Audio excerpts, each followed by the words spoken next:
சுவாமி விவேகானந்தரின் வீர மொழிகள். என் பிள்ளைகளாகிய நீங்கள் ஒவ்வொருவரும் என்னை விட 100 மடங்கு அதிக சிறப்புடையவர்களாக இருக்க வேண்டும். புத்த மதத்திற்கு இனி இந்தியாவில் எந்த வாய்ப்பும் இல்லை. இந்தியா தூய்மையாக்கப்பட்ட இந்து மதத்திற்கு உரியதாகிவிட்டது.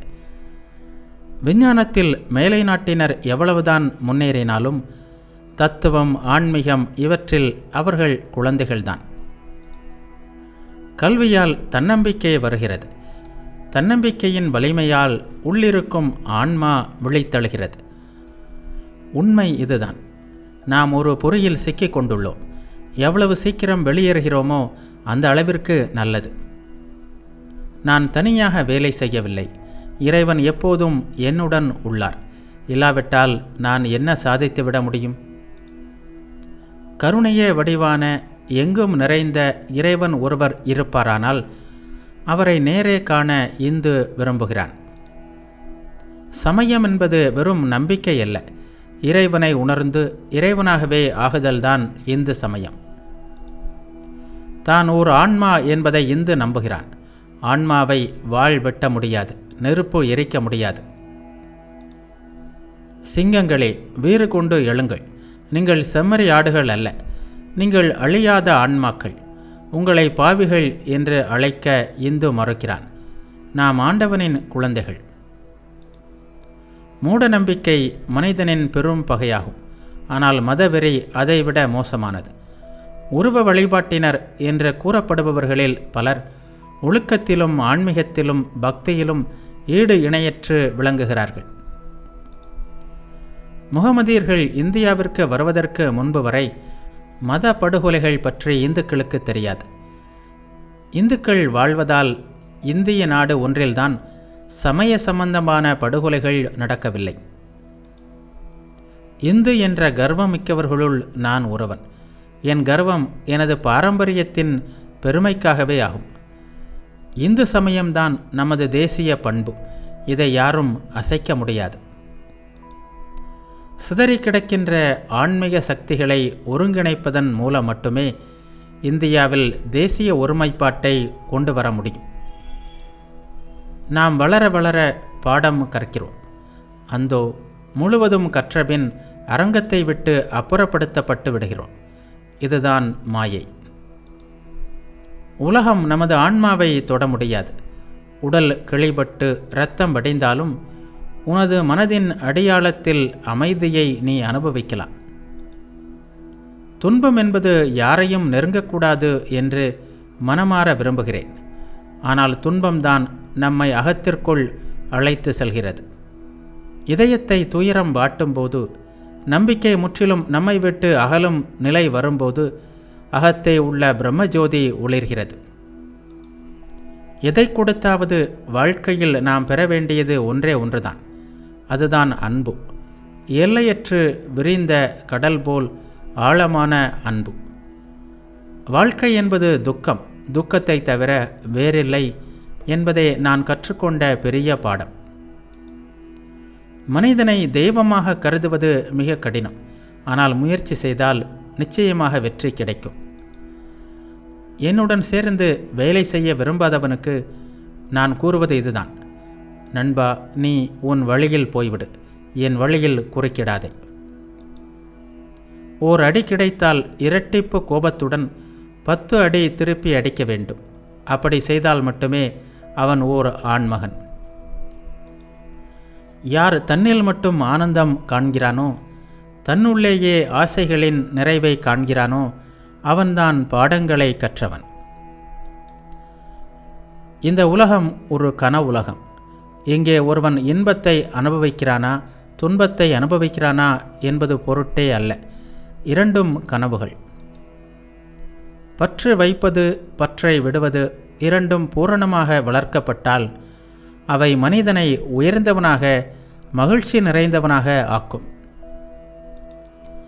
தன் முயற்சியாலேயே தன்னை உயர்த்தி கொள்ள வேண்டும் என்பது எல்லா விஷயங்களிலும் உண்மையாக பொருந்தும். எல்லா செயல்களிலும் ஆரம்பத்தில் பல தடைகள் இருக்கத்தான் செய்யும். காலப்போக்கில் பாதை சீராகிவிடும். உன்னிடம் எல்லையற்ற பொறுமையும் விடாமுயற்சியும் இருக்குமானால் வெற்றி வந்தே தீரும். இதயத்தின் நாடிகள் 108. அதில் கருணை மையம் என்று அழைக்கப்படும் இடம் உள்ளதே, அங்குதான் ஆன்மாவின் கோட்டை உள்ளது. நாம் நூல்களை படிக்கலாம், சொற்பொழிவுகளை கேட்கலாம். ஆனாலும் அனுபவம் ஒன்றுதான் கண்களை திறந்து விடுகின்ற ஒரே ஆசிரியர். நீ காண்கின்ற ஒவ்வொரு மனிதனும் கடவுள்தான். ஆனால் அந்த இயல்பு அறியாமையால் மூடப்பட்டுள்ளது. நாம் ஏன் துன்பப்படுகிறோம்? ஏனெனில் நாம் கட்டுண்டிருக்கிறோம். நம்மை கட்டி வைத்திருப்பது யார்? நாமே. பகுத்தறிவை பின்பற்றுபவர்கள் உண்மையை நோக்கி போக தயங்குகிறார்கள். உண்மை அவர்களை தேடி வரவேண்டும் என்று எதிர்பார்க்கிறார்கள். தாங்களாகவே சாப்பிட மாட்டார்கள். யாராவது ஊட்டிவிட வேண்டும் என்று எதிர்பார்க்கிறார்கள். ஆயிரக்கணக்கான முறை மீண்டும் மீண்டும் பிறந்து இறந்து விட்டாய். இதோ இன்னொரு முறை பிறந்திருக்கிறாய். இதற்கு முடிவே இல்லையா? உலகில் நிகழும் சின்னஞ்சிறு அசைவு கூட என் மனதின் மீது ஒரு பதிவை உண்டாக்குகிறது. நமது அடிமைத்தனத்தை எண்ணி பாருங்கள். மனைவிக்கு அடிமை, குழந்தைக்கு அடிமை, புகழுக்கு அடிமை, ஒருவாய் சோற்றுக்கு அடிமை. இவை அனைத்திலிருந்தும் விடுபடுங்கள். உண்மையான நாகரிகம் என்பது புலன்களை அடக்குவது, கடவுளை நோக்கி செல்வது, பெரிய பெரிய கட்டிடங்களை கட்டி வாழ்வதல்ல. ஏதாவது ஒரு லட்சியத்தை எடுத்துக்கொள்ளுங்கள். மரணம் வரை உறுதியாக அதை பின்பற்றுங்கள். அதுவே முக்திக்கு வழி. எதையும் நம்பாதீர்கள். ஒவ்வொன்றையும் நம்புவதிலிருந்து விடுபடுங்கள். இதுதான் ஞானம் பெற முதல் படி. உன்னை அறிந்து கொள். நீ உண்மையில் யார், உனது இயல்பு எது என்பதை அறிந்து கொள்ள வேண்டும். விதி என்று எதுவும் கிடையாது. நாமே நமது வாழ்க்கையை உருவாக்கி இருக்கிறோம். நமது விதிக்கு நாமே காரணம் என்றால் அதை சரி செய்யும் பொறுப்பும் நம்மிடமே உள்ளது. குழந்தை அழுது கொண்டே பிறக்கிறது. வாழ்க்கையின் முதல் அறிகுறியே அழுகையிலிருந்து தான் ஆரம்பமாகிறது.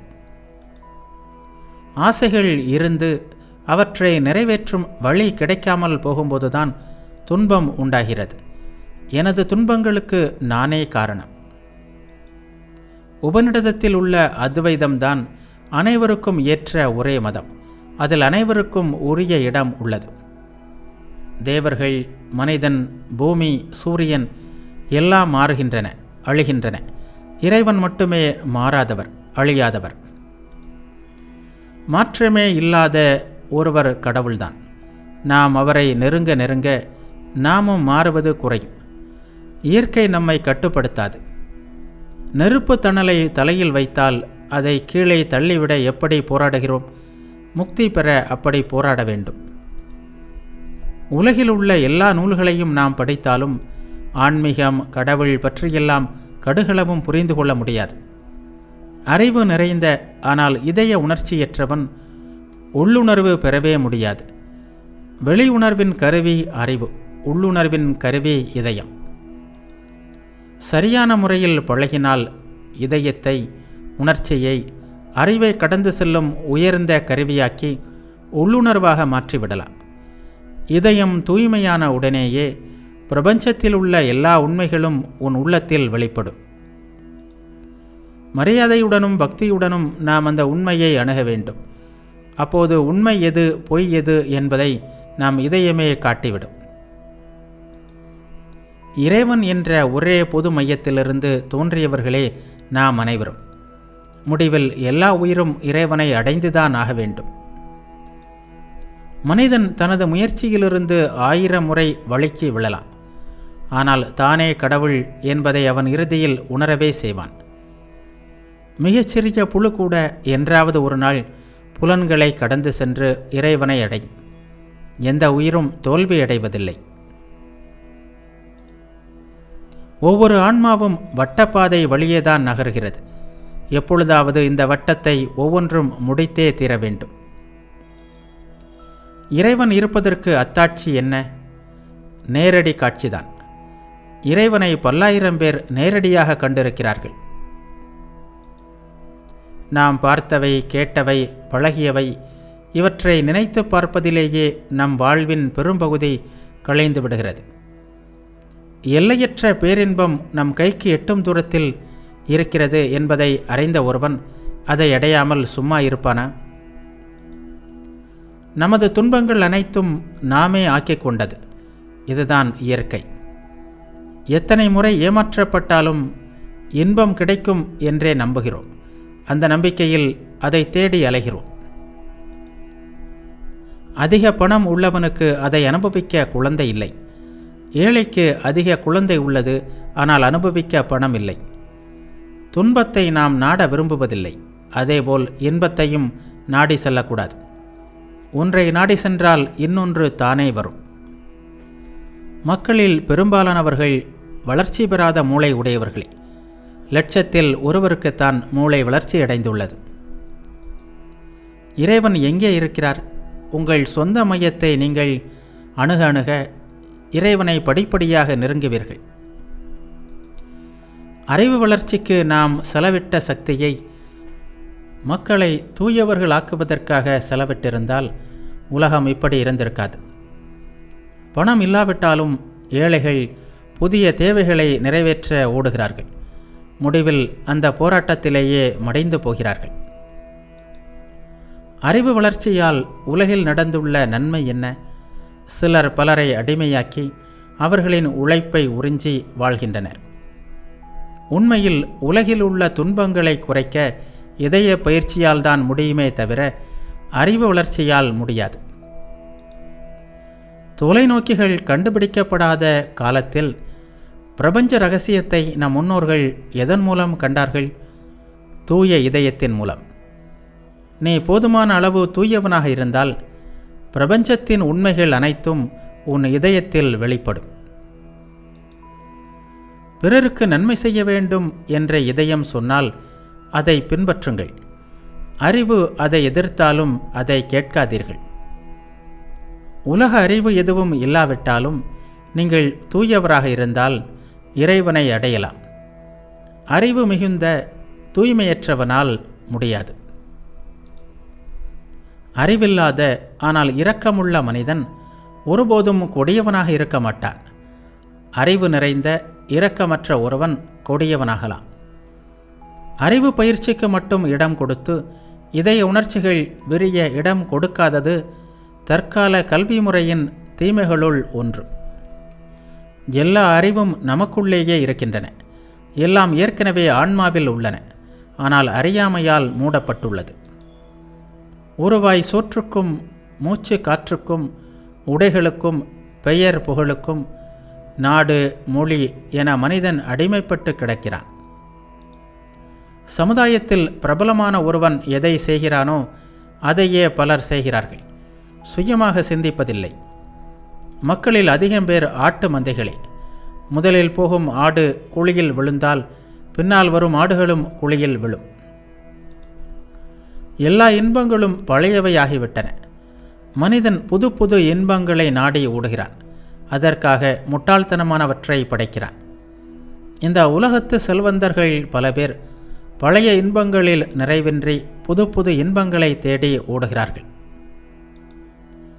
இன்பத்துடன் துன்பம் எப்போதும் சேர்ந்தே இருக்கும் என்பது ஒரு சிலருக்கே புரிகிறது. இரவிலும் பகலிலும் நம்மை சுற்றி பலர் மரணிப்பதை பார்க்கிறோம். இருந்தாலும் நாம் சாக மாட்டோம் என நினைக்கிறோம். உங்கள் வாழ்க்கையை ஒவ்வொருவரும் ஆராய்ந்து பாருங்கள். நீங்கள் பெற்ற இன்பத்தின் அளவு மிக குறைந்தது. நாம் அன்பு செலுத்தப் போகிறோம், அன்பை பெறப்போகிறோம், துன்பமே இல்லாத இடத்திற்கு போகப் போகிறோம் என்றெல்லாம் கனவு காண்கிறோம். ஒவ்வொரு நாளும் இன்பத்தின் பின்னால் ஓடுகிறோம். ஆனால் அதை அடையும் முன் நம்மை விட்டு நழுவி ஓடிவிடுகிறது. உலகில் கோடி மனிதர்களில் ஒருவர் கூட கடவுளை நம்புவதில்லை. கடவுளை நம்புபவன் அவரை நேரில் பார்க்க விரும்புவான். தன் மதத்திலும் இறைவனிடமும் எல்லையற்ற நம்பிக்கை இருக்க வேண்டும். நம்பிக்கை இல்லாதவன் ஞானியாக முடியாது. ஏதாவது ஒரு சின்னம் இல்லாமல் சிந்திக்க முடியாது. பார்வையற்றவர் கூட ஓர் உருவத்தை ஆதாரமாக கொண்டுதான் சிந்திக்க முடியும். லௌகிக விஷயங்களிலேயே பலர் மகிழ்ச்சியுடன் உள்ளனர். சிலருக்குத்தான் இந்த விளையாட்டு போதும் என்ற விழிப்புணர்வு உண்டாகிறது.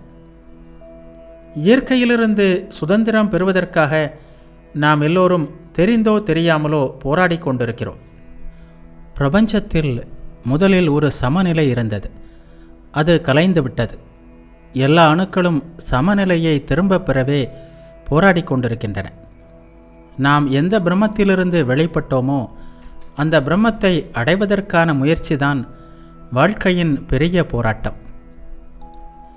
பிரபஞ்சம் முழுவதுமே பிரம்மத்திலிருந்து வெளிப்பட்டது. அதற்குள் அடங்குவதற்காகத்தான் இயங்கிக் கொண்டிருக்கிறது. மனித பிறவியில் மட்டுமே ஜீவன் சுதந்திரம் பெற முடிவதால் மனிதன் தேவர்களை விட மற்ற படைப்புகளை விட மிக சிறந்தவன். மனிதனுக்கு மட்டுமே ஆன்மா உண்டு. மிருகங்களுக்கு ஆன்மா இல்லை என்று கூறுவது தவறு. அவற்றிற்கும் ஆன்மா உண்டு. சூரியன் கிழக்கிலிருந்து உதைத்து மேற்கில் மறைகிறது என்று தவறாக நினைக்கிறோம். சூரியன் உதைப்பதும் இல்லை, மறைவதும் இல்லை. பூமியின் சுழற்சியாலேயே அவ்வாறு தோன்றுகிறது. அதேபோல் நாம் பிறந்து இறப்பதாக நினைக்கிறோம். நாம் பிறப்பதும் இல்லை, இறப்பதும் இல்லை. ஆன்மா இயக்கமற்று இருக்கிறது.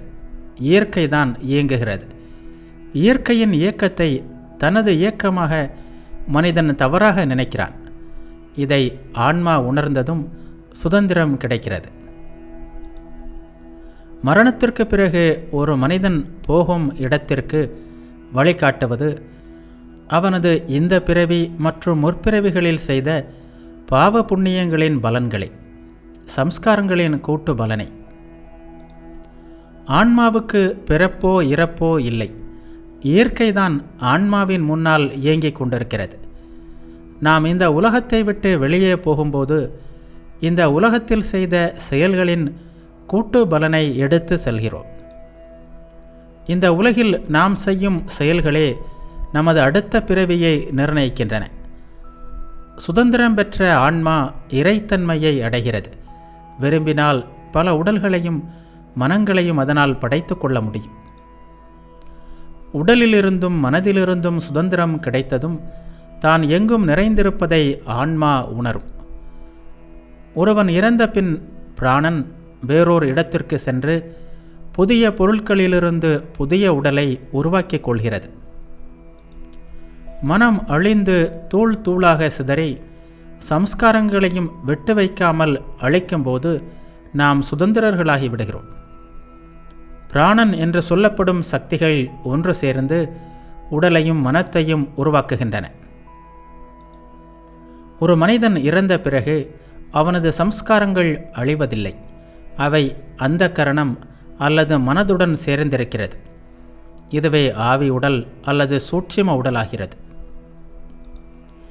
ஒவ்வொரு மனிதனும் தன் குணத்தை தானே உருவாக்கிக் கொள்கிறான்.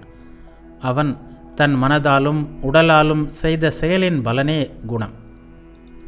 நாம் செய்யும் ஒவ்வொரு செயலும், நினைக்கும் ஒவ்வொரு எண்ணமும் நம் மனதில் ஒரு பதிவை உண்டாக்குகிறது. இதுவே சம்ஸ்காரம் எனப்படும். அத்வைத வேதாந்தத்தின்படி உங்களுள் என்னுள் என்று எல்லோருக்குள்ளும் உள்ள ஆன்மா எங்கும் நிறைந்தது. உருவம் உள்ளது ஒரு இடத்திற்கு கட்டுப்பட்டுவிடும். ஆன்மா உருவமற்றது. எனவே இடத்தை கடந்து எல்லையற்றதாக உள்ளது. ஆரம்பம் உள்ள எதற்கும் முடிவு இருந்தேயாக வேண்டும். ஆன்மாவிற்கு ஆரம்பம் இல்லை, அதனால் முடிவும் இல்லை. மாயை அல்லது அறியாமையிலிருந்து நம்மால் விடுபட முடிந்தால் உண்மையில் நாம் யாரோ அதுவாக ஆவோம். மனித உடலில் அனைத்தும் ஜடப்பொருட்களால் ஆனது. ஆன்மா மட்டுமே ஜடப்பொருள் அல்லாதது. ஆன்மாவின் புறப்போர்வை உடல், ஆன்மாவின் அகப்போர்வை மனம். உண்மையில் ஆன்மாவே எல்லாவற்றையும் உணர்ந்து அனுபவிக்கிறது. ஒவ்வொரு மனிதனும் 3 பகுதிகளால் ஆனவன். 1 உடல், 2 அந்தக்கரணம் அல்லது மனம், 3வது அதன் பின்னால் ஆன்மா. உலகில் எங்குமுள்ள போராட்டங்கள், போர்கள் எல்லாமே இழந்த சமநிலையை திரும்ப பெறுவதற்கான போராட்டத்தின் வெளிப்பாடுகளே. எதற்கும் ஆசைப்படாதீர்கள். ஆசையெல்லாம் துறந்துவிட்டு முழு திருப்தியோடு இருங்கள். கடவுளுக்கு ஆசை இல்லை. முட்டாளுக்கு ஆசைப்படும் அளவுக்கு அறிவு வளரவில்லை. அறிவில் முழுமை பெற்றவன் ஆசைப்படுவதில்லை. அவனுக்கு தேவை எதுவும் இல்லை. ஆகாசத்தின் அதிர்வுகள் குறைவாக இருந்தால் அது இருளாகிவிடும். அதேபோல் அதிர்வுகள் அதிகமாகிவிட்டால் அதுவும் இருளாகிவிடும். குழந்தை இந்த உலகத்தில் பிறக்கும்போது பல் இல்லாமல் ஊர்ந்து கொண்டு வருகிறது. உலகத்தை விட்டு போகும் கிழவனும் அப்படியே போகிறான். கடவுள் இவரை விரும்புகிறார், இவரை வெறுக்கிறார் என்பதெல்லாம் பொருளற்ற பேச்சு. எதையும் வெறுப்பவர் கடவுளாக இருக்க முடியாது.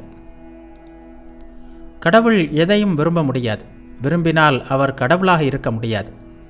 அவர் நிறைநிலையை அடையாதவராகத்தான் இருப்பார். காரண காரிய விதிகளின் பலனை அறியும் திறன் உள்ளவர்களுக்கு இறந்த காலம் மற்றும் எதிர்காலத்தை பற்றி துல்லியமாக கூற முடியும். ஓர் ஆன்மா ஓர் உருவத்தை எடுக்கிறது. அதில் சில காலம் வசிக்கிறது. பின்னர் அதை விட்டு வேறு உடலை எடுக்கிறது. வேதாந்த தத்துவத்தின்படி மனிதன் 3 பொருளால் ஆனவன். முதலில் உடல், இது தூல சரீரம். இரண்டாவது ஆவி உடல், இது சூட்சும சரீரம். மூன்றாவது ஆன்மா. நாம் காணும் உடல் தூல சரீரம். மனம், புத்தி, நானுணர்வால் ஆன லிங்க சரீரம் அதற்கு பின்னால் உள்ளது. இது சூட்சும சரீரம் அல்லது ஆவி உடல் என்று அழைக்கப்படுகிறது. அதற்கு அடுத்து உள்ளது ஆன்மா. பிரபஞ்சம் எந்த அமைப்பில் உருவாக்கப்பட்டுள்ளதோ அதே அமைப்பில்தான் அதன் ஒவ்வொரு பகுதியும் கட்டப்பட்டிருக்கும். இந்த பொருட்களெல்லாம் எங்கிருந்து வந்தன? சூன்யத்திலிருந்து பிரபஞ்சம் வந்தது என்று கூறுவது தவறு. இந்த பூமி குளிர்ந்து கொண்டே சென்று ஒரு காலத்தில் துண்டு துண்டாக சிதறிவிடும். மீண்டும் அந்த சிதறலிலிருந்து பூமி உருவாகும். சூன்யத்திலிருந்து இந்த உலகம் படைக்கப்படவில்லை. உலகம் துவங்கிய காலத்தை நினைக்க தொடங்கினால் அதற்கு முன் உள்ள காலத்தையும் நினைக்க வேண்டி வரும். காலத்திற்கு துவக்கமும் இல்லை, முடிவும் இல்லை. பிரபஞ்சத்தின் எல்லையை நினைக்க துவங்கினால் எல்லைக்கு அப்பால் உள்ளதையும் நினைக்க வேண்டி வரும். அப்போது எல்லை பொருளற்றதாகி விடுகிறது. ஒரு பொருளை உருவாக்க சிறிது மூலப்பொருளும் உருவாக்குபவனின் சக்தியும் தேவை. சக்தி விலகிவிட்டால் அது அழிந்துவிடும். ஆறு தொடர்ந்து ஓடிக்கொண்டிருந்தாலும் ஆற்று நீர் நொடிக்கு நொடி மாறிக்கொண்டே இருக்கிறது. இவ்வாறே உலகத்தில் உள்ள அனைத்தும் நொடிக்கு நொடி மாறிக்கொண்டே இருக்கிறது. ஒருவன் முக்தி பெற்றதும் தூல உடலும் ஆவி உடலும் மூலப்பொருட்களாக பிரிந்து விடுகிறது. ஆனால் ஆன்மா அழிவற்றதாக இருக்கும். எப்படி ஆன்மா உடலுக்கும் மனதிற்கும் ஆன்மாவாக இருக்கிறதோ அப்படியே அனைத்து ஆன்மாக்களுக்கும் ஆன்மாவாக இருப்பவர் இறைவன். பல ஆன்மாக்களையும் இயற்கையையும் கொண்ட இந்த பிரபஞ்சம் இறைவனுக்கு உடல் போல் அமைகிறது. இவ்வாறு விசிஷ்டாத்வைத தத்துவம் கூறுகிறது. மனிதன் கடவுளை காணும்போது தன்னிலிருந்து வேறுபட்டவராக அவரை காண்கிறான். இது துவைத நிலை. பிரபஞ்சம் முழுவதிலும் உள்ள இந்த ஆன்மாக்கள் எல்லாம் இறைவனிடமிருந்து வந்துள்ளன. ஒவ்வொரு ஆன்மாவும் இறைவனின் ஓர் அம்சம். இயற்கை முழுவதையும் எடுத்துக்கொண்டால் அதற்கு தொடக்கம் முடிவு எதுவும் இல்லை. ஆனால் அதற்குள் பல கோடி மாறுதல்கள் நடக்கின்றன. ஆன்மா எந்த மூலக்கூறுகளாலும் உருவாக்கப்படவில்லை. எனவே அதற்கு அழிவு இல்லை, தொடக்கமும் இல்லை, முடிவும் இல்லை. மூலக்கூறுகளால் உருவாக்கப்பட்ட பொருட்கள் அனைத்தும் மீண்டும் மூலக்கூறுகளாக பிரிந்துவிடும். இதற்கு பெயர்தான் அழிவு. ஒரு பொருள் தன் மூலக்கூறுகளாக பிரிவதையே அழிவு என்கிறோம். டம்ளரை பொடியாக்கினால் அதன் மூலக்கூறுகளாகிவிடும், ஆனால் அழியாது. இறைவன் ஒரு காலத்தில் உலகை படைத்துவிட்டு ஓய்வில் உள்ளார் என்பது தவறு. அவரது படைப்பு எப்போதும் நடந்து கொண்டே இருக்கிறது. காலத்திற்கு தொடக்கம் இல்லை, அதேபோல இடம் என்பதற்கும் தொடக்கமில்லை, இரண்டிற்கும் முடிவும் இல்லை. முதலாக படைப்பு எப்படி, எங்கே இருந்தது? இந்த கேள்வியே தவறு. முதல் என்ற ஒன்று இல்லவே இல்லை, தொடக்கமும் இல்லை, முடிவும் இல்லை. பிரபஞ்சத்தை வெளிப்படுத்தியவர் இறைவன். அது அவரது மூச்சின் வழியே வெளிவருவது போல் உள்ளது, மறுபடியும் அவருக்குள்ளேயே ஒடுங்குகிறது. உலகில் உள்ள எந்த பொருளுக்கும் அழிவு என்பது இல்லை. ஜடப்பொருளின் ஓர் அணுவை கூட நம்மால் அழிக்க முடியாது. உலகில் உள்ள சக்தியின் மொத்த அளவு எப்போதும் ஒன்றுதான். சக்தியின் அளவை நம்மால் கூட்டவும் முடியாது, அழிக்கவும் முடியாது. சூன்யத்திலிருந்து எதையுமே படைக்க முடியாது, அதுபோல் இருக்கும் எதையுமே இல்லாமல் செய்யவும் முடியாது. இந்த பிரபஞ்சத்தின் ஒரு சிறு பகுதியில் என்ன இருக்குமோ அது பிரபஞ்சம் முழுவதும் இருக்கும் என்பதை காணலாம். மனம், புத்தி, நான் உணர்வு இவைகளால் ஆக்கப்பட்ட சூட்சும சரீரம் பல யுகங்களானாலும் அழியாமல் இருக்கும்.